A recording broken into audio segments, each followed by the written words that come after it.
Good evening, everyone, and welcome to Shit Moms Won't Say. My guest tonight is treading on territory that nobody has actually dared to go with me on the show before.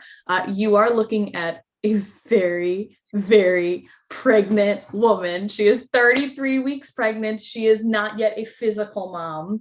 I hate when people are like, well, you're pregnant, you're not a mom yet. You are a mom, you are not a physical mom yet. She also has one of my favorite Instagram platforms because it's so vocal, and I love that in another human being. It's Anti-Fascist Auntie, which we were just joking, may become Anti-Fascist Mama. We'll see. Mom to be Candace Bollinger, and I had to say it that way because I know another Bollinger, and I don't want to fuck it up. So, welcome to my show. Thank you. I'm happy to be here. And you've already given me fair warning that you're a rambler. I'm a rambler. So I hope whoever's watching this has hours. And if you don't, like, turn back, old man, it's done. Like, yikes. Yikes. I'm gonna do my best. We'll see. We'll see how it goes. I want to level set on how we know each other because I think it's very funny. And I do have permission to say it as long as you're okay with it. Perfect. Totally. So my wife, the beautiful, talented, lovely, and one time in a show was called Voluptuous, and I thought it was funny. Katie Ferretti is Candace's doula, which is how we met. However, we developed our own little like weirdo social media friendship that I'll sometimes be like, well, my friend Candace said this to me on social media. And Katie's like, my client Candace, who deserves respect and privacy, said this to you. And I was like, do you think your client Candace wants to come on my show? And she's like, no, your friend Candace definitely wants to come on your show. Go ahead and ask her. Look, sometimes you have to stand. It's all right. I'm with people. What are you going to do? I can't help that you're as funny as I am. That's not your fault. That's a lot of pressure. That's a lot of pressure. I hope it holds up. Imagine you don't say a single thing of value from here on forward, and people are like, what does she like about her? Yeah, I don't understand. She's not funny. She's not smart. What is this? What is this shit? Well, at least I set the bar at a very respectable level. Yeah. We're just gonna. We're just like tune up over the bar. So we're gonna do the Big Mom 3. However, it will be worded differently. And like I said to you before, this is either gonna go super great or super bad. And I'm cool either way. We're gonna make it happen. Or we won't. That's what I do. Okay. So the first question of the Big Mom 3 holds up. I don't have to change it. Did you always know you wanted to be a mom? No, I did not always want to be a mom. I did not. So way back in the 90s when we got this thing called the internet. I'm not familiar. I was like 14 when we first got the internet, and I found this thing that I really identified with called the Voluntary Human Extinction Movement. Yeah, that's right. Yep. So I have always been, kind of like activist minded or whatever, like love animals, love the earth, And like my 14-year-old brain was like, yes, I love this. We should not breed. This is terrible. We should just go extinct and let the earth return to its beauty. Like it just, and that was like sort of the start of it. And I was really into that shit when I was a teenager. But I do think that it continued to kind of, I don't know if it was chicken or egg, but my politics continued to inform my thoughts about having a kid. And for a really long time, I thought, this earth doesn't need any more human beings. They certainly don't need any more like white children. Like we just we don't need it. And so for a really long time, actually, I didn't want them. I didn't feel it was responsible.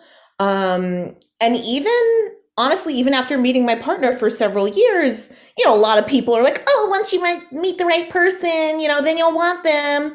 And I don't even think it was really that, For me, which no, I love it. I love it. Please. But it took several years. We were together. We knew we wanted to stay together. All those things.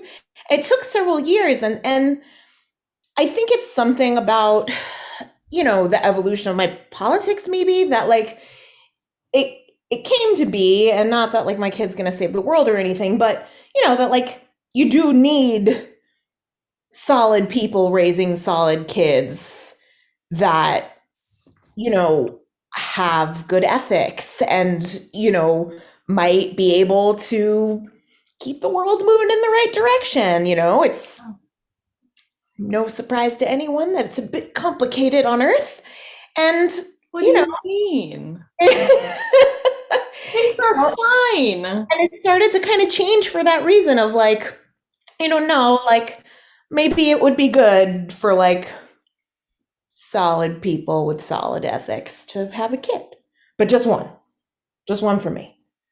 That is far away the best answer I have ever gotten. Ever. Hands down. I'm so sorry. I'm sorry. It was silent, but it was like an alarm. Yes. Well, I know it's not for your prenatal birth control, so No. Close though, prenatals. Sorry. Listen, we set the bar. You've already hit it. Very so well. Relax. The pressure is head over it. You're doing it. That is no, seriously. I'm sorry to all of the other guests who have ever been on the show. That is the best. I have never had a single person be like, I was not going to breed because the world doesn't need more people. And I was involved in an activist movement against it. First of all, you and I would have been best friends in high school because I didn't realize I wanted kids until I was like, well, I could raise a cool kid. Like that totally resonates. I think a lot of people are going to watch this and be like, you're right. Like solid people should be raising solid children. Like the last thing we need, yes, are more like white, purebred, asshole human beings. We don't need them. So please, if you watch the show and you fall into that category, close your legs. Don't do it. Don't do it. Don't do it. No more. Stop breeding. If you are queer, if you are politically savvy, if you're not an asshole, have kids. Yes. That's the best way for us to, move our liberal agenda. Anyway. To grow the George Soros. Is that his fucking name? Now I feel like it's heard. Oh, our space lasers. I'm just wearing my I'm speaking shirt, but but no, you can't really tell where I sit on this show. Yes, George Soros and his space lasers. Right. And like the army, like we gotta. Well, and like the flat earthers and the, NASA's not real and the ice wall. Like, I feel like it's all really important stuff that my child will combat with every fiber of her 20-pound being. Like, is everyone fucking joking me right now? Like, yes, have that kid, you want one? One's fine. Then we have we have responsibility to keep telling other people that are good to have kids. And if you walk away from the show with no other messages, if you're a cisgender asshole, no more kids. Yeah, you're cut off. Cut it off. Cut it off.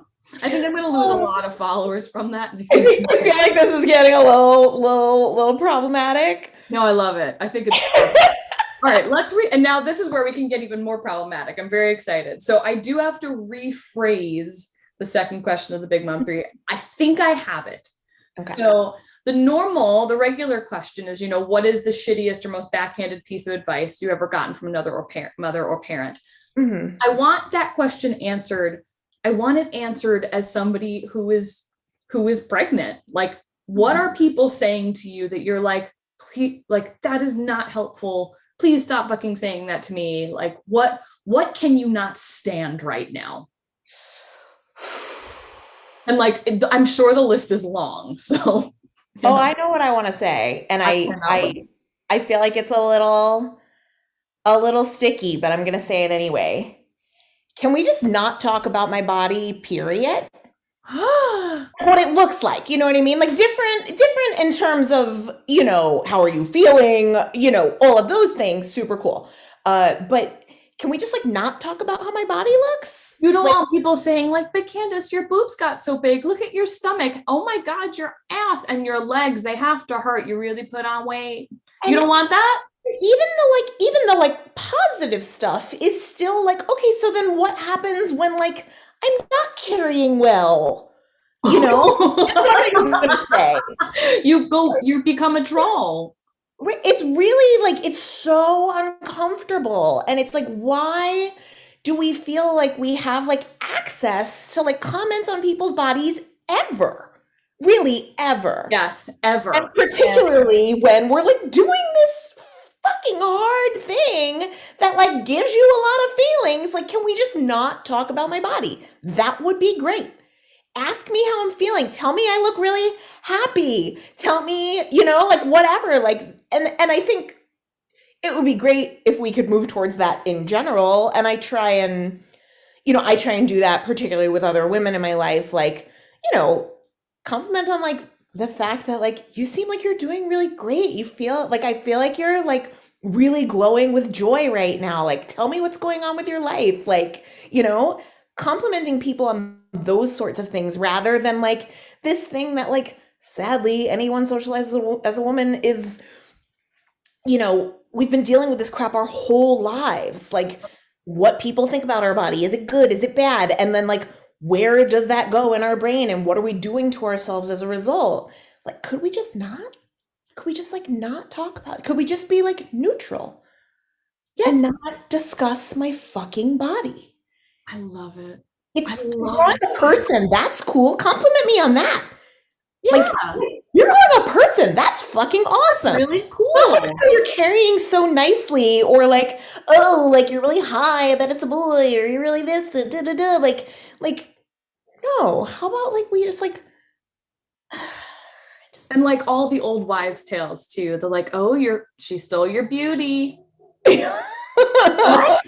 Like, why would you say that to anybody? Wow, you're a fucking monster. Like, oh my God, your hair is so full, it's gonna fall out after they're born. Are you kidding? Yes. No. And like, you know, I will say, lest anyone in my life be like, oh no, is she talking about me? No. I am surrounded by really phenomenal people who like mostly totally get this. But there's just, you know, there's so much around like pregnant people where like they just want to like talk about that. Like, have you ever been to a baby shower where they did this thing?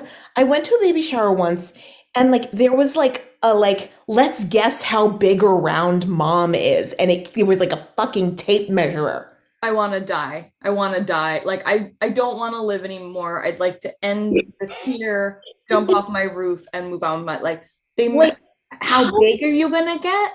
That's like it's like put mom in front of the room, in front of everybody at the baby shower, and have everyone guess how many inches around her belly is. Mm-mm. And then they measure the woman. Mm-hmm. I've only seen this once, and I've been to a fair amount of baby showers, but like stuff like that, like why is that a thing? And like, why can't we just, you know, proceed with life with a basic understanding that people might, you know, have challenges surrounding body image, and just fucking not. And even if you don't have to be the person that creates them for something else. Yes, exactly. Yeah. Exactly. Because like, even if they don't, they fucking do now. Now they do. Or like, you know, I think like for like the belly measuring thing, and I apologize to any woman who I'm offending by saying this, you're fine. Like a very, there's like a certain type of woman that I could see enjoying something like that. Sure. I can also see that type of woman, though, after they give birth and your body changes and you feel differently, not handling it super well. Yeah. So I think no matter what, whether you're going into it already not comfortable with stuff like that, or you're kind of coming out the other side of it feeling, oh, my body's different. No matter what, it's a really bad situation. Yeah. Don't talk about people's bodies. Don't do it. Not at all. Not at all. Not unless it's a, you know, unless you've noticed I've been going to the gym. Please don't talk about my body. Anyway, that's the only acceptable time. I mean, no, don't do it. Tell me my ass looks great. Like please, like, tell me my ass looks great. But only if we have it like that. Like, only if we're, right, if we're like that, like, that's cool. Like, if we're like that and you're like, hey, like, you look good. Yeah. We're cool. Strangers, baby showers. Yeah. Right. No. Different. Okay. No So now talk at the baby showers. no ass talk at baby showers. I think that's a good like rule of thumb. No ass talk at the baby showers. And maybe like post-COVID, like drive-by baby showers will still be a thing. So people don't have to actually engage with other human beings at the most awkward moment of their life also. Yeah. I'm cool. Never have another. Like, I think if we have another baby, it's like a sprinkle. That's a horrible move, a sprinkle, a little sprinkle. I never need to go to another baby shower in my life. And I never need to have another baby shower in my life. And it was lovely. For my mother-in-law, who's going to probably watch this, you did a beautiful job. It is totally lovely. Being the center of attention ever is awful. Right. Yeah. That's tough for me too. Yeah. Awful. All right, let's go. Big one question number 3, which I think this one is pretty easy to switch also. This is not terrible. So normally I ask you, what's a skill or superpower that you had before becoming a mom you think's really helped you as a mom? What's something you have that you think is going to really help you? Or even if that's maybe not something you've thought of, what's helped you? Well, I want both answers. What's helped you through pregnancy, and what do you think is going to really help you as a mom?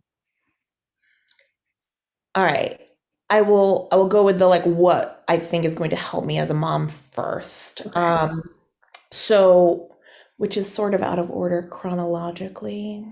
We'll deal with it. It's okay. Yeah. We're all right. So I put some thought into this one from watching the show. I knew how it would probably, translate to the pregnant person.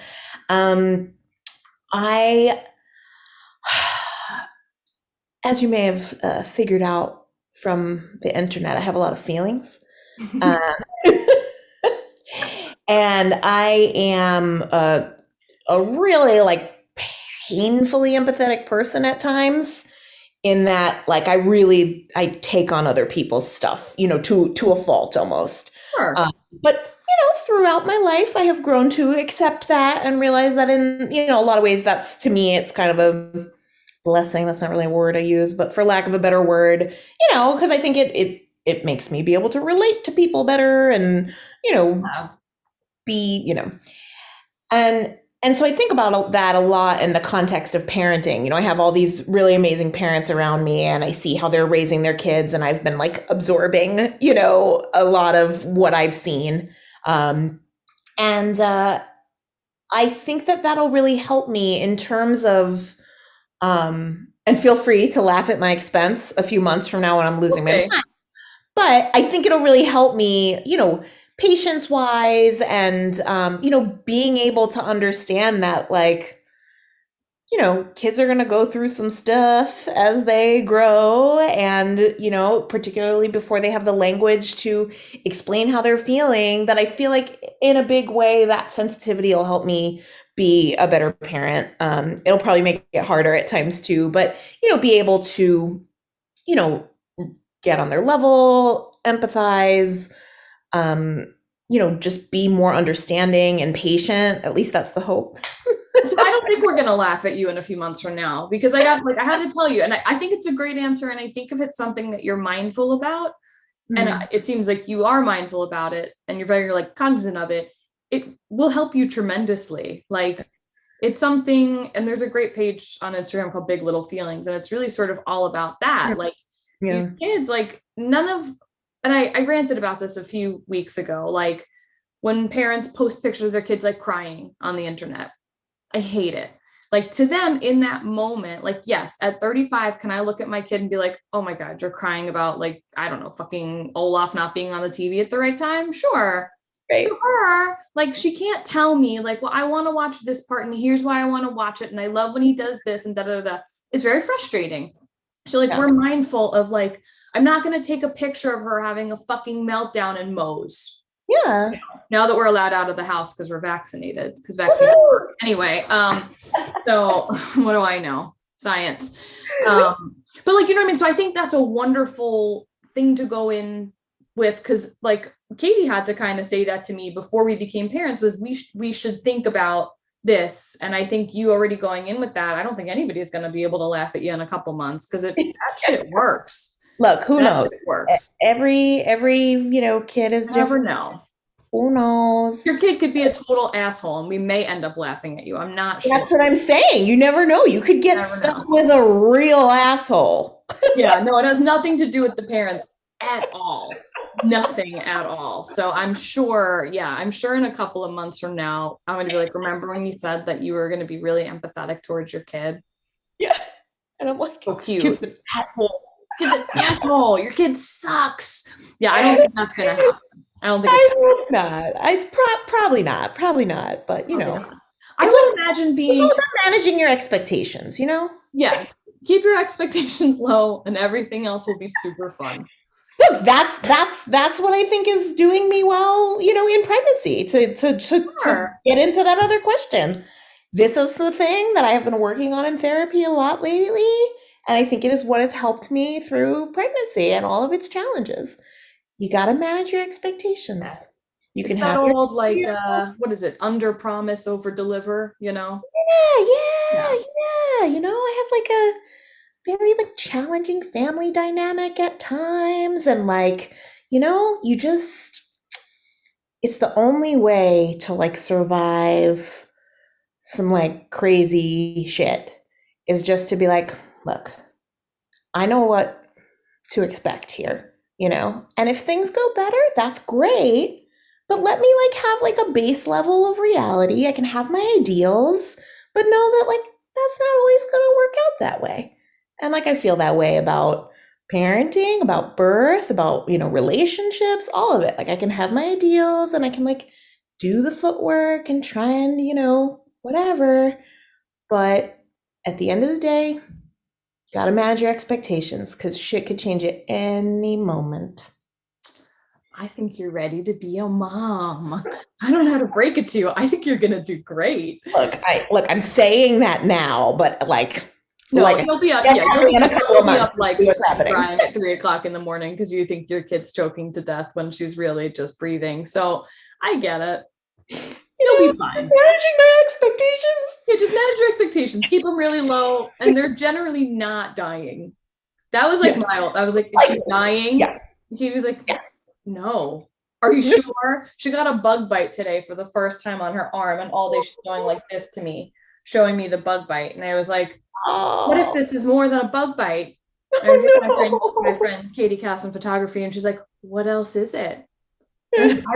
I don't know. What if she got bitten by the world's worst bug and now she's going to go into full anaphylaxis? So it's good. Keep your expectations low. That would have happened pretty quickly. To be clear, would have happened pretty rapidly after. I have a peanut allergy. I'm aware. It didn't matter. I carry an EpiPen. I know. I'm allergic to bees. you know about it. You're just waiting for a my girl moment all the time. It's just. Well, he can't see without his glasses. I can't even hear that without crying a little bit. So, and now that I can't see without my glasses, holy shit, I'm a Macaulay Culkin. Full circle. Full circle moment. Shit. That shit moms won't say because who the fuck cares? Okay, it's true. So now I have some, pregnancy type of questions because I think, again, having a pregnant woman on the show is cool because you have low expectations. You probably have concerns and excitements. So I want to know, first we'll start here. Let's start bad and then we'll get good. Okay. What's something that is really worrying you about becoming a parent? And I'm going to check on my kid real quick. Because as I told Candace before this little baby was in her crib doing full fucking flips not all that long ago. She is now asleep. Strong work, kid. It's a strong kid, All right. So until recently, and this is cocky probably, but until recently, I didn't really have a whole lot of fears and stuff. Yeah. But many people experience with their providers, okay, so I'm advanced maternal age. Me too, girl, don't worry. So, not allowed to do certain things, blah, blah, blah, getting a midwife in a hospital that would be cool with somebody my age giving birth. It would have been tough, blah, blah, blah. So I have like OBs. And it's like a practice of 7 and I'm still meeting everybody. And like, I was feeling real cool. I was feeling real confident, not expecting that I would like know everything that would happen, but feeling like I could handle whatever happened. And I just had this like shit interaction with a doctor a couple of weeks ago that I have not been able to shake, and it's killing me. And I'm so frustrated. Like, I literally just merely mentioned like, oh, I'm gonna like bring my birth preferences, yada yada. I respect your time, man. I know you're not gonna like read it right now. Just put it in my file and call it a day. As the one dude in the practice, and he's just like, just so you know, this is the only thing he said to me. Just so you know, the longer that is, the more likelihood you're gonna wind up with a C-section. And most of the time, very, pretty outspoken person it was like I got punched in the face. Like I like froze. I had no response. I like walked out in silence. I like got in the car and cried. And I just was like so flabbergasted by that. And I haven't been able to shake it.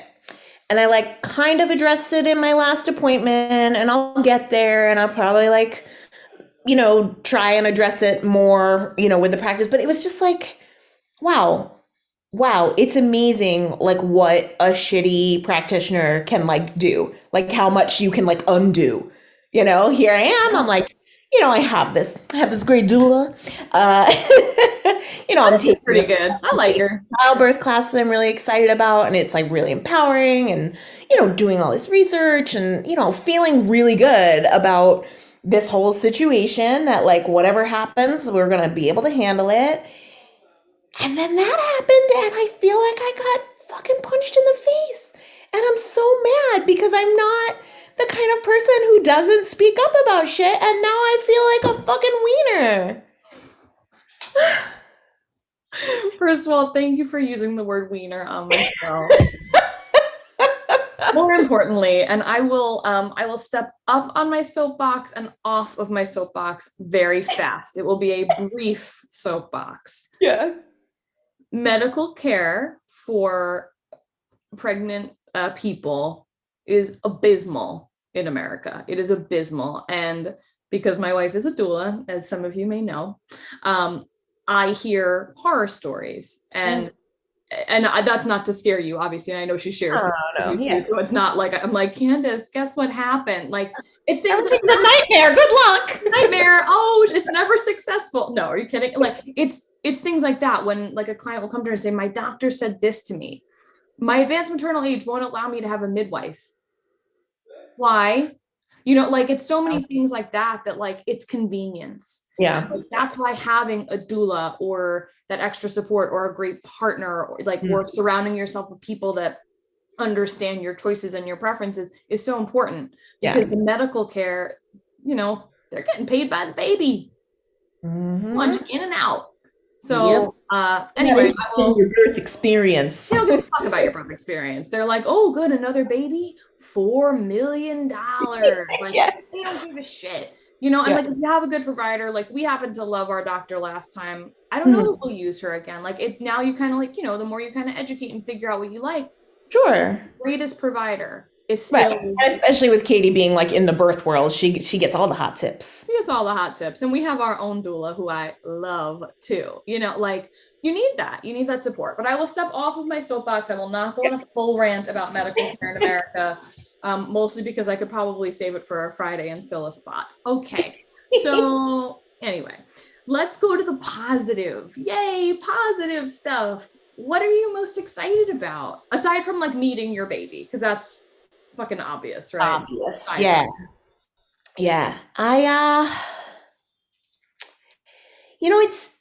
It's weird because COVID, it's hard to feel like we're coming through it, and things are getting better.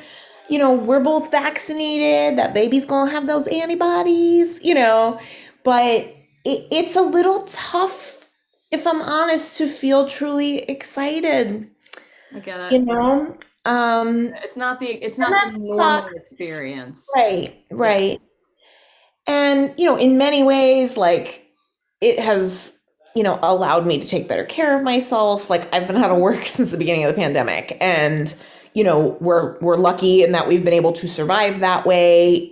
That's obviously not the case for a lot of people. It's an Absolutely. incredible privilege, but it has been helpful in that way that I've been able to like take care of myself. I don't know if I would have gotten pregnant, honestly. We had like long fertility stuff, and I don't even know if I would have gotten pregnant if I was working, because I work like an asshole. Like I just work too much and it's crazy. Um, so it's a little tough to feel excited in the way that you might, normally expect. But, at the same time, long awaited, so it feels really special, extra special. My partner is a teacher, so the timing is just right. So we get all summer together, So great. which is really fantastic. I'm really excited about that. I think that'll make a huge difference in, our ability to, figure out our new normal, Bond and all the stuff. Sure. yeah. So there are things, and I have this like very specific like visualization that I is very, very simple, but like I can't let it go, and it like stays with me, and it like works every time I'm feeling like meh, about Okay. something. I think about this, and I just like think about like sitting with the kid in the rocking chair, like just like enjoying a moment. And, that's not a thing that I really thought I'd ever get to have. Yeah. And that is really cool. That's the fucking best. That's great. That's something to be excited about because you're gonna get all those snuggles, and it's Yeah. well earned, well deserved. And I love that visual, and like that'll get you through. Yeah. Like those snuggles and like those moments get you through everything. Yeah. Truly, they do. I thought I was gonna choke someone out today, and then I took, like I said, my daughter with her, bug bite. We took them to a restaurant because again we're vaccinated. I know. So we went with one of my best friends, and Lily's best friend is this little boy Jameson, and they're best buddies, and they love each other. And my friend Katie and I were just like, oh God, today fucking sucks. It's awful. And then you know what? My kid reached over and just snugged me, and then was like playing with her friend Jamie. And I was like, you know what? Everything's cool. And Yeah. like that visual is so Be all right. it's true, because that's how everything's fine. Yeah. So good for you. That is something to be excited about. I can't wait for you to baby snuggles. So let's shift gears. Let's get away from emotional pregnancy stuff. So let's talk about your platform a little bit, because I know. So this is how, when Katie first told me about you, she was like, she's like you. And I was like, what does that mean? She's like, she has her own platform. And I was like, well, I have my own platform too. I don't care about her platform. And then you know what? I do care about your platform, and I really, really like it. So I'm gonna be honest, it doesn't feel like a platform. I don't feel like it's like that crazy, but it's great. Well, you're very outspoken on it. Kind of, I don't know, talk about like, what do you use it for? Because you have like your sort of personal platform, and then you have this platform where you use it for like, go ahead. I don't know. I mean, I for a long time I had like a private Instagram. I didn't, it wasn't public. I didn't really, you know, I think it still probably had the same content, but I didn't like speak as publicly. Um,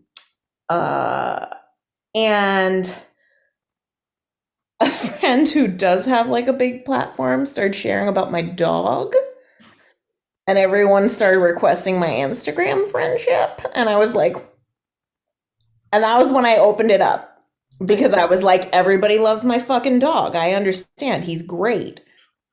And so it got a little bigger at that point, but it's not huge by any means. And I want to preface this by saying that like Instagram is not everything. Like you can say anything you want on Instagram, and if you're not living that shit in your daily life, like it's garbage and it doesn't matter.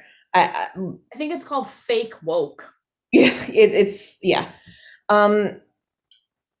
So I do try to use it as a way to connect, with other people about injustice, and that has become more frequent, in the last few years. But I think it is a challenge to live your politics. And it's like great if you can like share, what's going on with Black Lives Matter. It's great if you can, help, people get out and vote. It's great if you can help, somebody decide, yeah, I should get this vaccine. It's really what's best for, it's what's best for, this, for society. The world, yeah. Yeah. But if you're not living it, it doesn't fucking matter, So I try and be mindful of that, Sure. Um, Great, yeah. But there have been like brief instances where it has, where I feel like it's actually made a difference. I've had a couple of really good communications with people, like in regards to the COVID vaccine, particularly in pregnancy. That has been good. Like, I think I've like gotten a few people to actually, do it by sharing science, not opinions, but by sharing like real data, and trying to, help people make that call. And I, have made some progress with people in regards to, they're like, they don't think they're racist. We're all fucking racist. Absolutely. Honestly, like white folks are racist. We've grown up in a racist society, and you can't just shake that just because you like think you're not racist. We're all influenced by these biases, and like, it has provided a few opportunities to have conversations with people in my life, where they've started to really be able to grasp that and start to really educate themselves and realize, the ways in which their behavior is reinforcing a really long-standing 400 plus year cycle of violence. And so, I could post all the shit I want, but without those like individual conversations, I don't know that it really does much. So I don't necessarily think it's like a platform. It doesn't feel that big to me, but those smaller moments I think are, really helpful. And pretty much the bare minimum that we should be doing. Totally. Yeah. I think it's great. And I think, to your point, like, yes, Instagram is not reality. Right. What I like about your platform, and obviously I kind of knew this before I asked you this, like I use the word platform because without having sort of like a literal stage to set it, you wouldn't have been able to facilitate those conversations, or you would on a smaller level. Yeah, like, for sure. if someone, reaches out to me about something, like my platform isn't huge. It's like, I don't know, it's like 1,450. I don't know. I don't really like obsess over it. It doesn't really matter. When people reach out, or have a question, or, whatever, if it's something that I've posted that I'm educated on and they want to talk to me about, like, that's sort of why I do like the Friday rants. Yeah. Because it's things that I'm like, hey, this really fucking annoys me. Here's actually why, though. Like, here's the information. Right. And it creates an opportunity. Right. Let's have a conversation about it. So, I mean, I think, you using what you've put out there and that you're sort of like living what you actually post, maybe the bare minimum, but it's a fuck ton more than most people are doing, so thank you for that. Thank you for that. And where can people follow you? I know we're going to change the name, and by we, I mean, where can they follow you right now?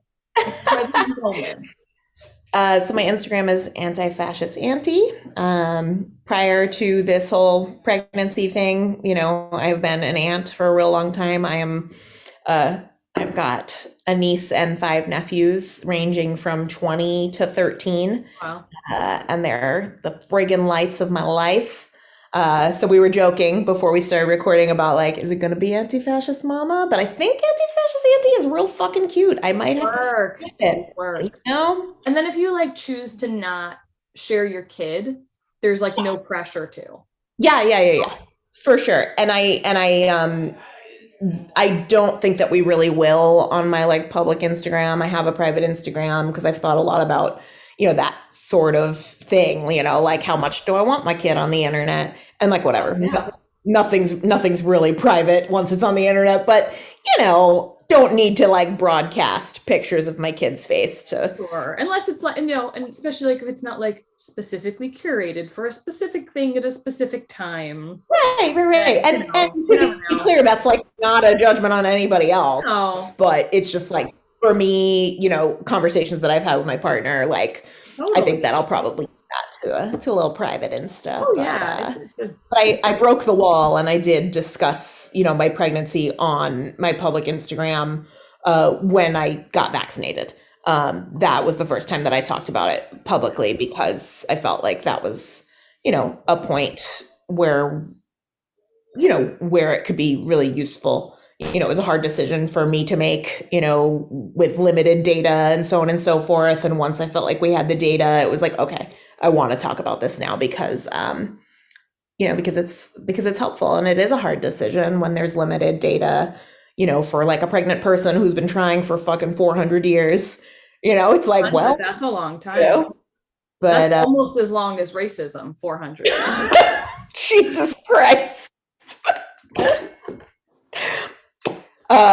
But yeah, so I talked about it there for that reason. And it was like, it was helpful. You know what I mean? It was really like a good, and even my aunt who was like real weird, she's a former nurse and she was being real weird about getting vaccinated, even though she's got like all sorts of, she'd be in trouble if she got COVID, like for sure. She's got a lot of pre-existing conditions and she was being so strange about it. And like, it turned out that she was like, well, if you're willing to do it, even though you've like worked really hard for this pregnancy and you were like willing to do it while you're pregnant, like I have to really believe that like you did your research and you feel really, comfortable and confident in that decision. I was like, yes, I do. And it's like not research. It's like actual scientists and doctors and infectious disease researchers and all of these amazing people, trial participants and everybody, like they did the work.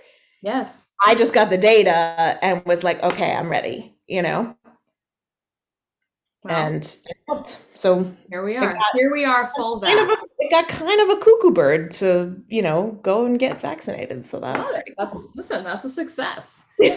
So we're going to start to wrap up. My normal wrap up doesn't really work. It doesn't really work. So I have one final question. And normally I'll ask like, what's something as a parent or, a mom, like you can't live without, because there's so many different ranges of ages of kids that I have, their parents on the show. So I'm sure you had like a little baby shower and we're like friends on Instagram. So I know you did. So like a little something. What is something you got as a gift or you're getting as a gift that you believe will be 100% invaluable to you as a parent? And then I will either confirm or deny. I think that's like the button. I think that's how we wrap it up. Please. All right, let me think about this. Give me a second. Because I'll tell you the things I was irrationally excited about. Yeah. Yeah. No. I feel like this isn't like a fun answer, but it's the truth. Books. I'm so excited about this kid's library. Confirm. It's the most important thing to me. And like watching this little library form, like we unwrap gifts and we put them on the shelf. And it's like, I had a real complicated childhood. I'm going to be honest, but books are such an essential like part of like all of my formative memories. It is so nostalgic for me and like such a point of joy in my memories, and like putting together this like library for this kid has been so cool. Well, I'd also point out you and I are both sitting in front of our bookshelves. Yes. Yeah. Confirm. That is a wonderful answer. And not I know it would have been better content if you could be like, you don't need that shit, but don't need that thing that rocks them back. No, you do not need 18 baby jigglers. Jigglers. Why do people have so many baby jigglers? You don't need that many. Hold your baby. And like, you want to get one baby jiggler? That makes sense. That's cool. Maybe you wind up with a kid who's really tough to soothe and you have to get another one. You don't need 18 baby jigglers to get started, man. You don't want it. Because I'll tell you what, they might not like it. That's what I'm saying. And they're expensive as fuck. Yeah. No, your answer is way better. That's like $500 like fucking moon pod thing. This guy. Yeah. What is it called? A Mamaru? Did I make that up? Something Mamaru. I think that's right. Like, look, again, people have tough to soothe kids and they got to like go through and they got to do the gamut. That's fine. But I don't need to start there. Right. Like, it's not to dismiss the fact that like some kids need a lot of soothing or whatever, like it happens, but we don't need to start there. You build to it. I'm with you. Well, I love that answer because we like our baby shower. We said no cards. Bring us books. Yeah. But I'm with you on that. I think it's great. Is there a book you're like most excited for them to read or like to read to them? It's hard because I have some that are like pure nostalgia, you know, but obviously there's so many like great books now, you know, that are like, hi, I'm going to expose my kid to a world of like all different kinds of people that, you know, are like typically othered and are totally, you know, just like different to some like white suburban kid growing up, you know? So, there's some great ones. Oh, good ones. Yeah. So Anti-Racist Baby, which is fucking adorable. There's we got a couple of really great ones that I'm sorry, why am I playing with that? I just put down my pen for the first time in like an hour. So there's a book called Mama Zooms. I wish I could remember the author, but it's, you know, it's designed just to like expose kids to like people who have disabilities, you know? And it's just, that's not what the book is about, but like mom is in a wheelchair. And like, that is just like, hi, we should be exposing our kids to all different kinds of images and people. I just like grew up in this like super white, super suburban, you know, like super homogenized town that like when I went away to school, everything was like, oh my God, what is all this? You know, and that's embarrassing, but like, you know, here I am raising a kid in a predominantly white Long Island town, you know, and we have a duty to do better. You know, and so I think there's a lot of books that are, you know, really exciting that can help us start. You know, that's not the end of it, but it's, you know, a good place to start. I love it. Thank you so much for being here.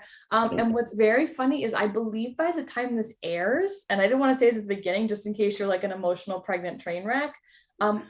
Which I am always. It's fine. That's okay. I think you're going to be a mom. Super cool. That's pretty cool. It is. That's pretty cool because we're about a month behind. Like we film and then it's about a month out. So I think could be. That's pretty cool. That's pretty. All right.